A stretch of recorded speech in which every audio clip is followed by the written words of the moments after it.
Welcome to the Old Time Radio Westerns. I'm your host, Andrew Rhynes, and I'm excited to bring you another episode absolutely free. This is one of over 80 episodes released monthly for your enjoyment. Now, let's get into this episode. Now, as gunshots echo across the wind-swept, snow-covered reaches of the wild Northwest, Quaker Puffed Wheat and Quaker Puffed Rice, the breakfast cereal shot from guns, present Sergeant Preston of the Yukon. It's Yukon King, swiftest and strongest lead dog of the Northwest, blazing the trail for Sergeant Preston of the Northwest Mounted Police in his relentless pursuit of lawbreakers. On King! On, you husky! Gold discovered in the Yukon. A stampede to the Klondike in the wild race for riches. Back to the days of the gold rush. With Quaker Puffed Wheat and Quaker Puffed Rice, bringing you the adventures of Sergeant Preston and his wonder dog, Yukon King, as they meet the challenge of the Yukon.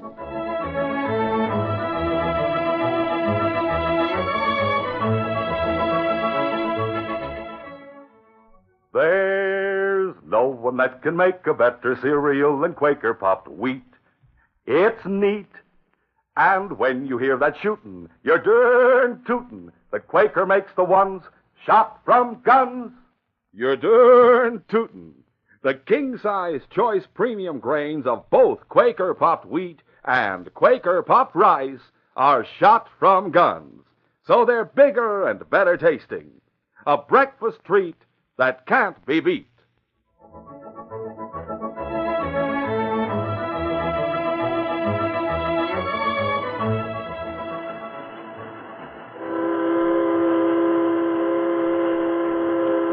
Spring had come to the Yukon Territory. Once more, the great Yukon River was open to travel, and the steamer packet Northern Belle moved majestically toward Dawson. A 10-year-old boy stood near the deck rail, watching in wide-eyed silence as the shores of this strange new country slid past in an ever-changing panorama. Denny Pickens was traveling to the far north alone, under the care of the ship's captain. The boy turned when he heard steps approaching, and he smiled as he saw the captain. Well, lad, we'll be docking in a short time. You must be very excited about coming away up here to this new territory to live, aren't you? Yes, sir. I'm sure I'll like it. Of course you will, son. And you'll soon be with your aunt in your new home. But do you know my Aunt Flora, Captain? Of course. The whole crew knows Flora Coates, seeing as how she owns the biggest cafe in Dawson. Do you think Aunt Flora will meet me when the boat docks? And I can't tell about that, son. But don't worry. We'll see that you get to your aunt's place all right. I'll be back in a little while. A small crowd of curious onlookers on the dock watched as the boat landed. Sergeant Preston of the Northwest Mounted Police, with his great dog Yukon King, also stood watching as the passengers disembarked. Yeah, that was fine. Hello, Sergeant. Glad to see you again. How are you, Captain Drake? This your boy? This is Denny Pickens, Sergeant. He's come to live in Dawson with his aunt. Oh, glad to meet you, Denny. How do you do? Oh, by the way, Sergeant, have you seen Flora Coates on the dock? No, I haven't. Why? She's Denny's aunt. I thought you'd be here to meet him. Oh, I see. Did Flora expect the boy? So I understand. I was hoping she'd be here. I have a few things to attend to aboard before I go ashore. I'll be glad to take Denny, too, Flora, if it'll help you, Captain. Well, thanks a lot, Sergeant. I'd appreciate it. Come along, Denny. Let's go, King. Flora Coates was a rough, outspoken woman. Her husband had died and left her the cafe in Dawson, and she ran it with an iron hand. She was respected in town for her business ability, but no one thought of Flora as a kindly woman. She asked no favors, granted none. She was at her desk in the back office when there was a knock on the door. Come in. Well, Sergeant Preston.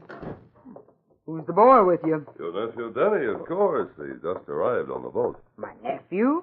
What nephew? I don't... Oh. Oh, yeah. I'm Denny Pickens from Seattle. Dad said just before he died that you wanted me to come and live with you, Aunt Flora. So you're my brother Jake's boy, huh? Yes, ma'am. You do want me to live with you, don't you? Why, of course she does, Denny. Your aunt's just surprised, that's all. Yeah, I'm surprised, all right. Look, Denny, go up those stairs over there to the upper floor.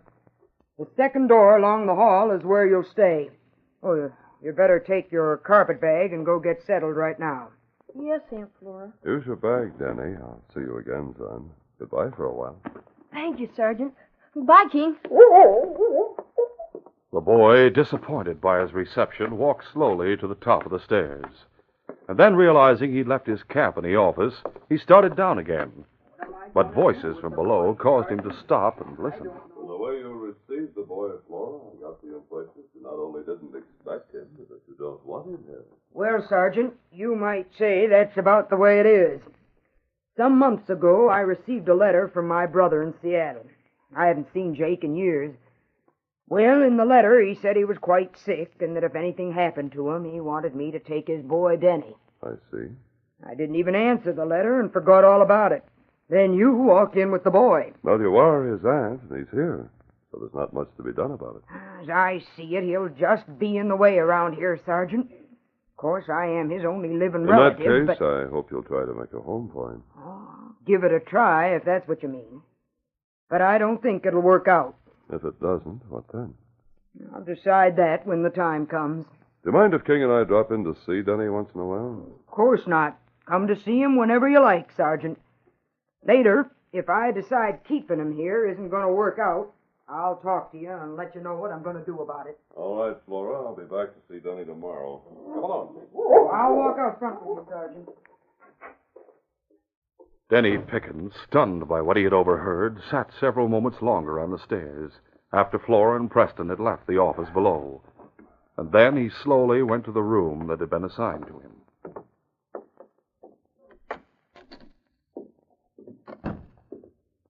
The boy sat on the edge of the bed and glanced over the well-kept room. She didn't expect me. She doesn't want me. As he sat alone in the room, Denny's thoughts raced back to the day he stood beside the bed on which his father lay dying. He had listened with mixed feelings as his father spoke. Denny, son, I want you to be a brave lad. I'll be leaving you soon, but you mustn't be sad about it, promise? Yes, Dad. I promise. But I don't want you to leave me, Dad. I don't. No, son. Remember what you just promised. All right, Dad. I've made arrangements for you to go to a fine new country, Denny. You'll live and grow up with your Aunt Flora. She'll be waiting for you. Maybe she isn't going to like me. Of course she will, son. She's kind of rough in her ways, but I'm sure she'll be kind to you. I want you to try hard, Denny. Be a good boy and do what you're told. And as the boy sat alone now in a strange room and in a new country, he fought back a lump in his throat at the thought of his father. I'll try to make her like me for Dad's sake, like I promised. The flat which Flora Coates used as her living quarters over the cafe was well appointed, and Denny was well cared for during the next 2 weeks. He saw little of Flora except at mealtime, when they ate in silence. But Sergeant Preston and King had stopped to call almost every day. Denny and King became great friends, and at times went out behind the building to romp and play together. One afternoon, when Denny and King were playing just outside of Flora's office, the back door opened, and Flora, a scowl on her face, called out, Denny! Denny! Yes, Aunt Flora? I told you before not to make all that racket out here. Now, why don't you do what you're told? I'm sorry, Aunt Flora. I didn't know we were bothering you. How do you expect me to work at my accounts with so much noise coming through the open window? What's the matter, Denny? Having trouble? Hello, Sergeant. Denny was out here making so much racket playing with your dog I couldn't hear myself think. Well, I'm sure he didn't realize he was so noisy. I come to take King home anyway, so you'll not be disturbed from now on. I'll see you again, Denny. Come along, Jake. Now, Denny Pickens, just sit down on the bench under the office window and be quiet. Yes, ma'am. That boy is just more than I can handle, and no mistake. Come in. Well, Jack Darby. How you doing, Jack? Come on in, sit down. Hey, Flora. Just come in from 40 Mile. Read in the Klondike Nugget that you struck it rich. Yep, I sure did. I'm heading for the States now. Leaving the Yukon for good? Uh-huh. Going to settle in Seattle, where I was born and raised. Got a son back there, you know. Oh, I didn't know. Is he married? No, he's only 12. I had to put him in a home when I came up here 2 years ago, a boys' home.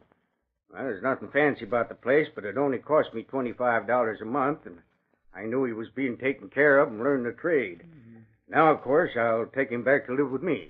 A boys' home, huh? You've given me an idea, Jack. Idea? About what? My dead brother's 10-year-old boy has been staying here with me a couple of weeks. But I'd like to get him settled in some place like you just mentioned.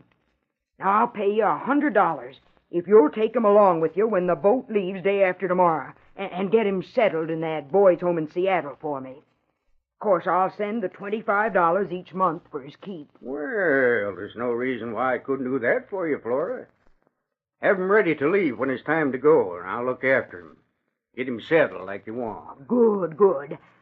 That's a load off my mind. I'll bring the boy aboard the boat day after tomorrow and turn him over to your keeping for the trip to that boys' home. We'll continue our adventure in just a moment.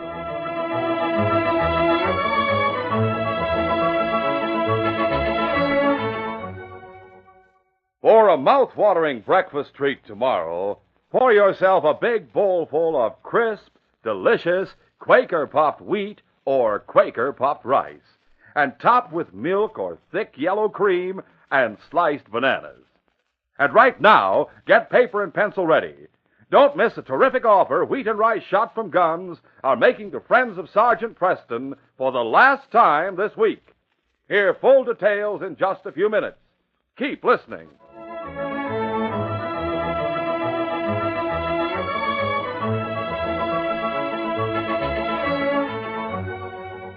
Now to continue.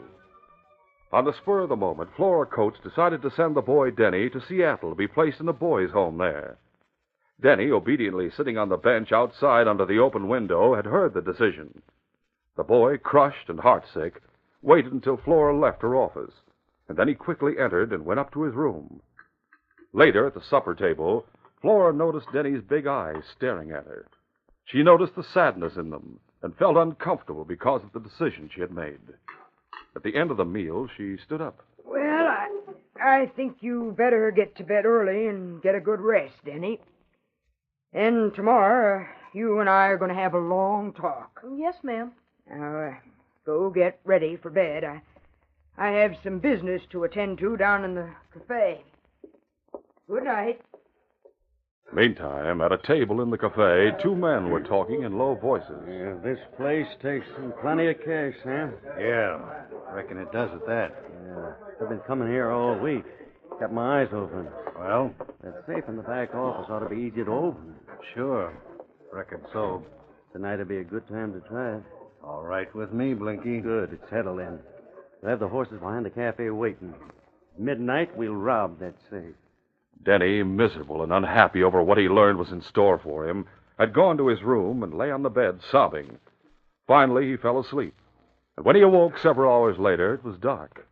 He was still fully dressed and had decided upon a course of action. He went to the head of the stairs that led down to the back office and listened a few moments. Then, sure that his aunt was out front in the cafe, he quietly went down. A lamp still burned on Flora's knee-hole desk. Denny sat down at the desk and laboriously wrote a crude note. Just as he finished, he heard someone at the back window. The shade was drawn. Denny quickly put the note into his pocket and hid under the desk. For a few moments, the boy crouched in the small space, scarcely daring to breathe. Then he heard the window open and someone drop inside. Come on, Sam. The woman who owns this place is out front in the cafe. Yeah, this ought to be easy. There's the safe over there. One of those new type. That'd be harder than I thought, Sam. Hey, someone coming. All right, get over by that door to the cafe, quick.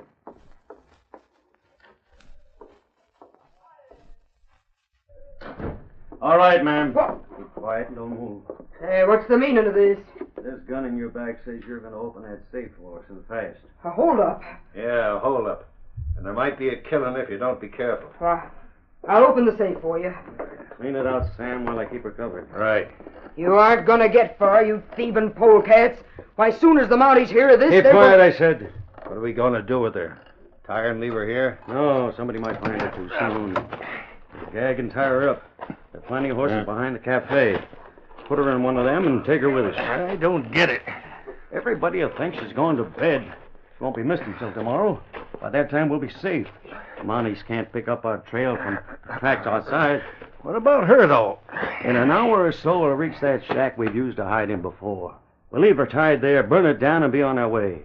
Nobody will know whatever happened to her. Now, let's tie and gag her. Come on, hurry. Quickly, the two crooks tied and gagged Flora, then took her out the back door. Denny, hiding under the desk, trembled with fright. He made no sound until he heard them ride away. I have to get Sergeant Preston. A short time later, the frightened boy was in headquarters telling Sergeant Preston what had happened. When he finished, Preston asked, Denny, what are you doing in the office? Well, I was writing a note. This note. I was going to run away. Oh, I have the note. Yes, sir. I'll keep this for now, Denny. I want you to promise to stay right here till I come back. All right, Sergeant. Please don't let it hurt Aunt Flora. She's been good to me, and even if she doesn't Don't like worry, me... Denny. I'll find your aunt and bring her back. Now, you stay right here. Yes, sir. Come along, King. We have to work fast. Sergeant Preston hurriedly left his headquarters and saddled his horse, Blackie. He rode first to the back door of the cafe and entered Flora's office to check on Denny's story. He found the safe door standing open and the safe empty. Back door unlocked, safe open and empty, and the window catch forced. Denny told the truth. I'll find something of Flora's. On a wooden hat rack in the corner, he found a light coat belonging to Flora.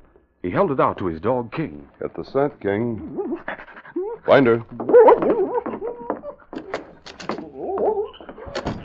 All right, boy. They took her out this way. Find the trail, King. Ready, fella? Get up, Blackie. Though it was after midnight, the far north twilight of spring cast a weird glow over the landscape as the Mountie followed the intelligent dog out of town and along the river trail. The two crooks, who had close to half an hour's start, didn't think for a moment that Preston, moving at a faster pace than they, was already on their trail. Look, there's the shack just ahead on the left. I'll be glad to get her off our hands. Yeah, so will I. Come on. Come on, Get move on, boy. Oh, steady there. Yeah, help me lift her off her horse. Right. Now go on. Your feet aren't tied. Go into the shack.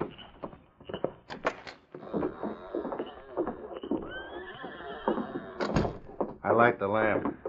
Sit down there, you. Now I'll tie you to the chair. This old place will burn like tinder. Yeah, sure will. Before we start the fire and leave, I'll make some coffee, Sam. I left some here last time we stopped. Yeah, suits me. Meantime, King had no difficulty in following Flora's trail. Preston guided his horse behind the great husky. Easy, Blackie. Come on, boy. Quiet, King. Quiet, fella. Come on, Blackie. In the shack, Sam and his partner had finished their coffee. Yeah. Well, time for us to leave, Sam. No, wait. Listen to me. Go on. Just leave me here tied. By the time anyone finds me, you'll be plenty far away. Now, stop yapping. All we have to do, Sam, is to crash the oil lamp against the wall. Spreading oil will do the rest. No. We'll stand near the door and then throw it. I'll get it now. Right, both of you. Hey, Amani. Got him! Hold it. Preston's bullets had wounded both crooks, but Blinky, who had fallen to the floor with a leg wound, again started to raise his gun. King had seen the crook's intention and moved in fast. No! Get him away! Down, King. Watch him, fella. I'll take their guns. Sergeant, they were just about to set fire to the shack and burn me alive. I don't know how you got here so You quick. have your nephew Denny to thank, Flora. Denny? Oh, I don't get it. How did he I'll know? tell you on the way back. Right now, I'll cut you loose. There. Now hold one of these guns while I bandage their wounds. All right. And we'll start back to town. I arrest you men in the name of the Crown for robbery and attempted murder. On the way back to town, Preston told Flora how Denny had saved her life, and she was greatly affected. After the crooks had been jailed, Sergeant Preston, with King and Flora Coates, went to the Mountie headquarters where Denny was still waiting.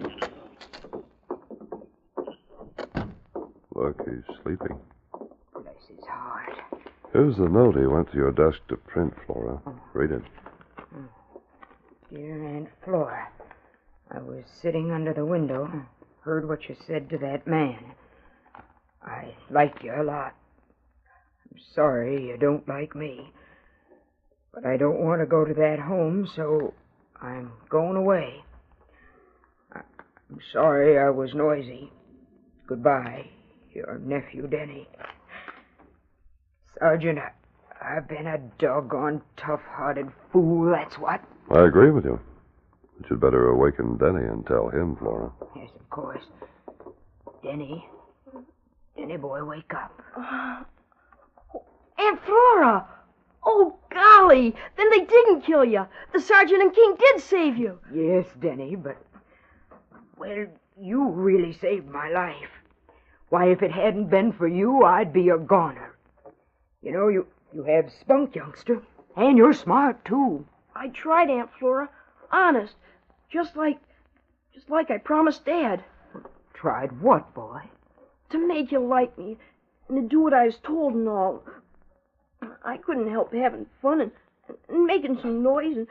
And now you're going to send me away. I don't want to go to a home. Denny, boy. Like I told the sergeant just now, I've been a fool. Why, you're not going away ever, Denny. You know, you're going to stay with your tough old Aunt Flora and help me to find out the worthwhile things in life. Golly, do you really mean it, Aunt Flora? Of course I mean it, boy. And tomorrow, if the sergeant is willing, I'd like him to bring King over to play with you all day. Right outside my office window where I can watch you and hear you making all the noise you want to. And by Jiminy, if anybody complains about the racket, why, you just leave 'em to your Aunt Flora. Oh, golly. Nobody's ever going to complain about somebody I like so much, Denny. Then you do like me. You do want me. Why, bless your heart, I didn't know how much I do like you till this minute. Oh, Aunt Flora. Look, even King knows I'm happy now. Yes, and I know that your Aunt Flora's happy, too, Denny. And I'm happy for both of you. This is one time I'm especially glad to say this case is closed.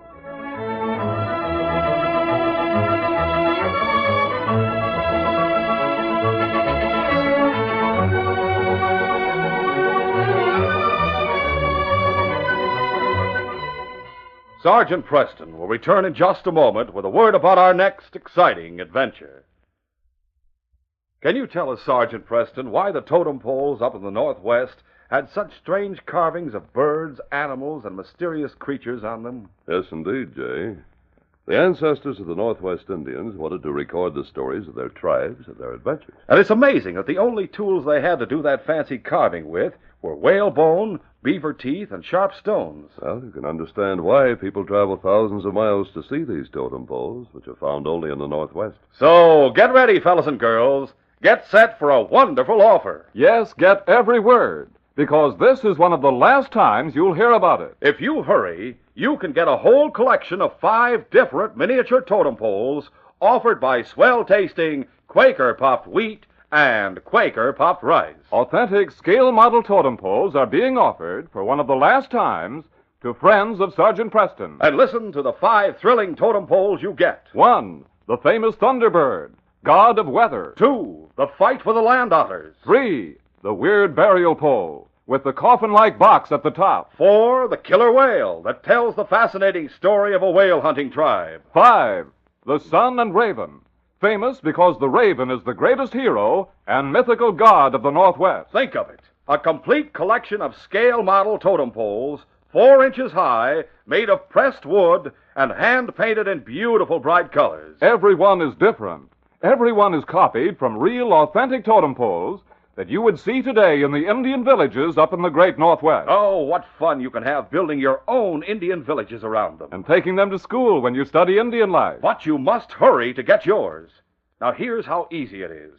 First, get one of the special new packages of delicious Quaker puffed wheat or Quaker puffed rice now at grocers. These packages tell all about the exciting totem poles.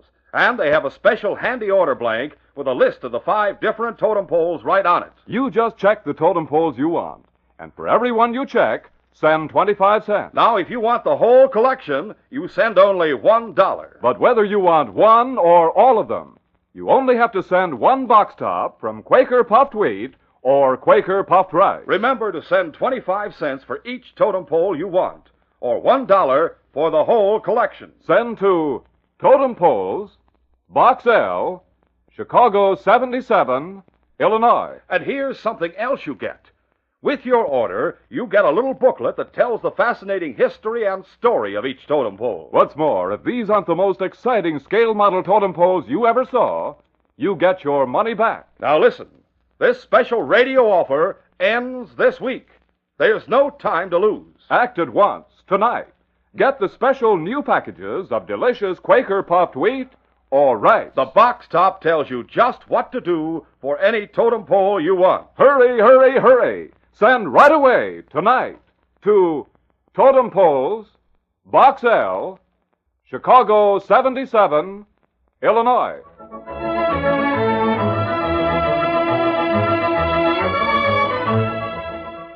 And now, here is Sergeant Preston. Reporting for duty, Inspector. You know Ross Brady, Sergeant? Yes, sir. Constable Downey believes he may have had something to do with the express company robbery in Grand Ledge. He's dead. Murdered, Inspector? Yes, his body's just been found down on the waterfront. He was last seen in the company of Bart Conway and the other men that we suspect of taking part in the Grand Ledge robbery. They may still be in town. They may have left. My only instructions are, get them. Yes, sir. That was the beginning of a reign of terror in Dawson. For Bart Conway was ready to pile murder on murder to escape the penalty for his crimes. And the time came when he realized that Sergeant Preston must die. Don't miss this next exciting adventure. These radio dramas, a feature of Sergeant Preston of the Yukon Incorporated, are created by George W. Trendle, produced by Trendle Campbell Muir Incorporated, directed by Fred Flowerday, and edited by Fran Striker. The part of Sergeant Preston is played by Paul Sutton. Sergeant Preston of the Yukon is brought to you every Tuesday and Thursday at this same time by Quaker Puffed Wheat and Quaker Puffed Rice, the breakfast cereals shot from guns.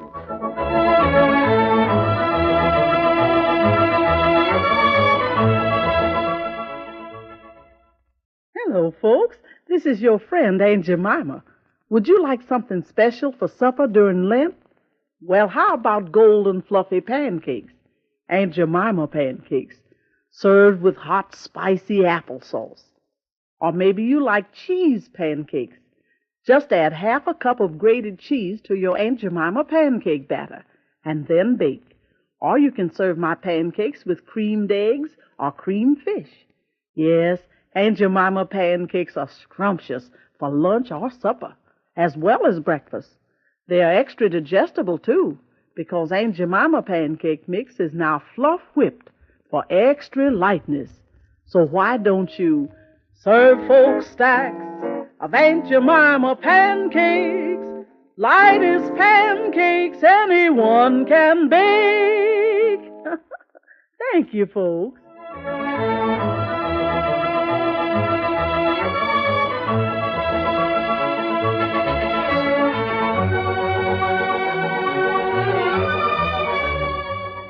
This is J. Michael wishing you goodbye, good luck, and good health from Quaker Puffed Wheat and Quaker Puffed Rice. So long. Listen tomorrow at this same time to The Green Hornet, brought to you by the drink that makes you feel fresh again, delicious Orange Crush. This is the Mutual Broadcasting System.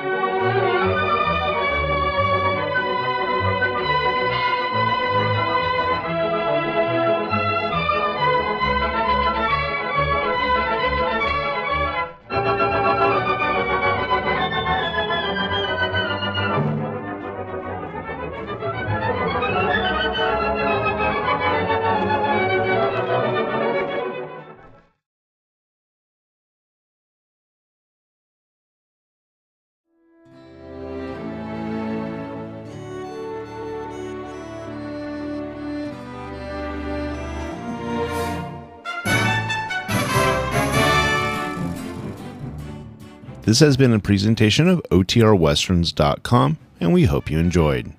Please take some time to like and rate this episode within your favorite podcast application. Follow us on Facebook by going to OTRWesterns.com/Facebook, and subscribe to our YouTube channel by going to OTRWesterns.com/YouTube. Become one of our ranch hands and unlock some exclusive content. We want to thank our most recent ranch hands, Steve and Ron W., who joined us recently. You too can join by going to OTRWesterns.com/donate. Send us an email, podcast@OTRWesterns.com, and you can call and leave us a voicemail, 707-986-8739. This episode is copyrighted under the attribution, non-commercial, share-alike copyright. For more information, go to OTRWesterns.com/copyright. Have a great day, and thanks for listening.